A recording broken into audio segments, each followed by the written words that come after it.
Working through things in therapy can be tough, but connecting with a therapist isn't. Our sponsor, Talkspace, offers therapy and psychiatry anytime, anywhere. Taking care of your mental health has never been easier.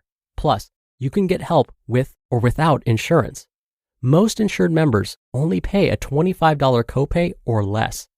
Using Talkspace for therapy is the best thing you can do to bring your best self to 2023. Sign up online and get a personalized match with a provider, typically within 48 hours.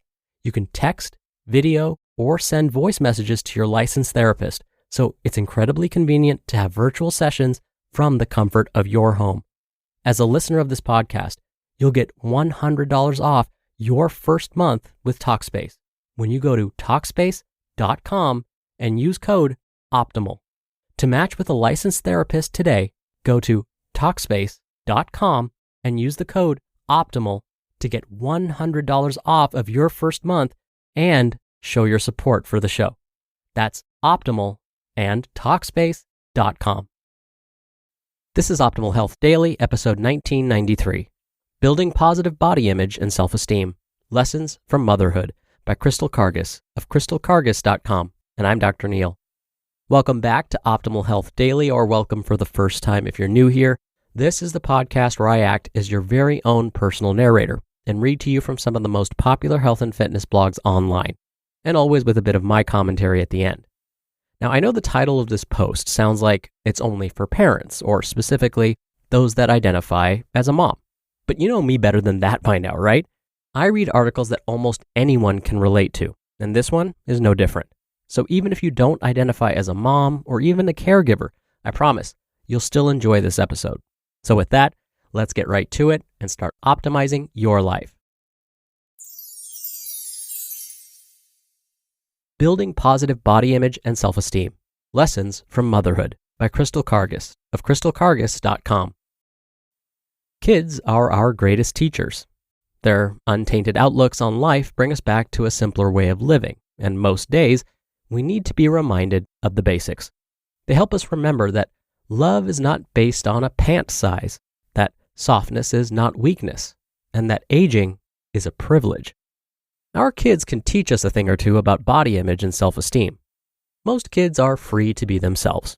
They choose clothes they love, no matter if the patterns are clashing or the style is awkward. They move their bodies in ways that bring them joy. They don't nitpick their bodies apart or scrutinize the way they look. They wholly and fully embrace who they are and are free to live in the present. Can you remember a time when you felt the same way in your own body? Body image and self-esteem issues among moms. The reality is that a majority of those that identify as female are unhappy in their bodies and struggle with low self-esteem. Research studies have made connections between poor body image and low self-esteem among women specifically. One study found that among almost 10,000 women surveyed, nearly 90% of participants reported feeling dissatisfied in their bodies, with the vast majority wanting to be thinner. Poor body image is often an influencing factor on maternal mental health, leading to more severe issues like eating disorders, depression, and anxiety. Building a healthy self-esteem is even more challenging in our digital age, where we are constantly exposed to the highlight reels of everyone's lives on social media. Chronic exposure to a media that glorifies a thin ideal has been linked with body dissatisfaction and disordered eating behaviors. Lessons about body respect through motherhood. If you're a mama hearing this, there is a good chance that you might also struggle with how you feel in your body. But this wasn't always the case. You too were once a carefree child who loved your body for all that it allowed you to do. Somewhere along your journey, you learned a different story that frames how you feel about your body today. Maybe you can't remember the last time you liked anything about your body.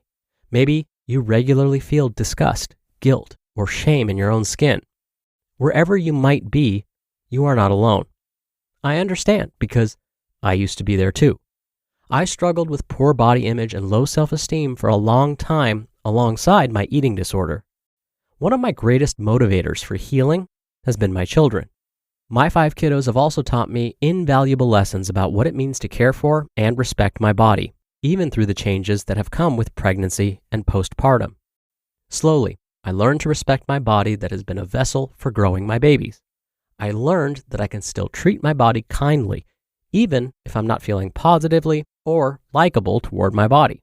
That has been one of the most important lessons motherhood has taught me about caring for myself. It's not based on a feeling. Let me explain. As a caregiver, there isn't anything we wouldn't do for our kids, right? I love my children more than anything. I would lay down my life for them if needed and wouldn't think twice about it. That is the love of a caregiver. But let's be real. No matter how much we love our kids, it doesn't make parenting easy. In fact, I would venture to guess that parenting is the hardest thing you've ever done. Heck, it is for me, and I have no shame admitting it. There have been so many days where I wake up and feel like I'm living in Groundhog's Day, the same day on repeat over and over again. Life is one poopy diaper, and well, that's just the season of life I'm in. Even though I love my kids more than I ever thought possible, there are some days where I am not in love with parenting. But even on those days, I persist in doing the things I know are important for my kids and will continue to take care of them, no matter how I feel that day. I'm sure you do the same thing for your kids too. Do you want to know why? Because love is more than a feeling, and caring for our kids isn't dependent on the way we feel. Feelings come and go, but love is a commitment, a choice to be present, to choose kindness, even if there are feelings of frustration, aggravation, or annoyance. Making a commitment to body kindness. Caring for our bodies works in a similar way. I think a lot of us are waiting for our feelings to change about our bodies before we start being kinder to them. The reality is, those feelings might not come until we act first. If you think you have to wait to be kind toward your body until you've lost that baby weight or until you get into your goal jean size, you have already waited too long, and with that, lost too many precious moments in your life. Building your body image and self-esteem begins with the commitment to treat yourself kindly and with respect, and should not be based on how you feel about your body, because those feelings will ebb and flow, but the choice to respect your body should be unwavering. Just like motherhood, there will be days where you wake up and don't feel great in your body. There will be times where you don't like the way you look or how your body feels in the clothes you're wearing, but those feelings won't last forever. You can still do the next right thing for yourself by treating your body with the kindness and respect it deserves. Tangibly speaking, this might look like nourishing your body well, like not skipping meals or snacks, paying special attention to hygiene, like taking a shower or brushing your teeth, wearing clothes that feel comfortable on your body, engaging in activities and movements that you enjoy, drinking enough water to stay hydrated, getting outside for fresh air and sunshine, or going to bed earlier to catch up on sleep. Sometimes loving your body means doing difficult things and parenting yourself because those are the right things to do. As you stay consistent with your commitment to respect your body, regardless of how you feel, you will find yourself building a more positive relationship with your body. A healthy body image is more than the absence of negative thoughts about our shape or size. Building a positive body image means cultivating an appreciation of what your body allows you to do and broadening your notion of beauty to accept all aspects of your body. You know what they say, Rome wasn't built in a day. So, if the thought of transforming your own body image feels beyond your reach, don't lose hope. Plant yourself firmly in an unwavering commitment to treat your body with the care and kindness it deserves. As you act on that commitment, you will bloom into the gentle gratitude of a person at peace within their own body. Do it not only for yourself, but for those sweet kiddos who adoringly look up to you. They are learning from us, and by respecting our bodies, we will teach them to do the same for themselves. You've got this. You just listened to the post titled, Building Positive Body Image and Self-Esteem, Lessons from Motherhood by Crystal Kargas of crystalkargas.com. Your pet's a member of the family. Don't feed them like they're in the doghouse. Give them Nom Nom. Nom Nom delivers fresh dog food with every portion personalized to your dog's needs. Nom Nom's made with real, whole food you can see and recognize without any additives or fillers. Their nutrient-packed recipes are crafted by board-certified veterinary nutritionists, made fresh and shipped free to your door. You know how much I care about making the healthy choice, and it's not limited to just people. I have family giving their dogs Nom Nom, and judging by how fast it gets gobbled up, it's safe to say Nom Nom is both nutritious and delicious. Plus, Nom Nom comes with a money-back guarantee. If your dog's tail isn't wagging within 30 days, Nom Nom will refund your first order. No fillers, no nonsense. Just Nom Nom. Go right now for 50% off your no-risk 2-week trial at trynom.com/OHD. Spelled trynom.com/OHD for 50% off. trynom.com/OHD. Dr. Neil here for my commentary.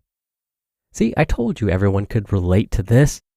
Now, at the beginning of today's article, today's author, Crystal, talked about how kids can teach us about body image and self-esteem, and that most kids are free to be themselves.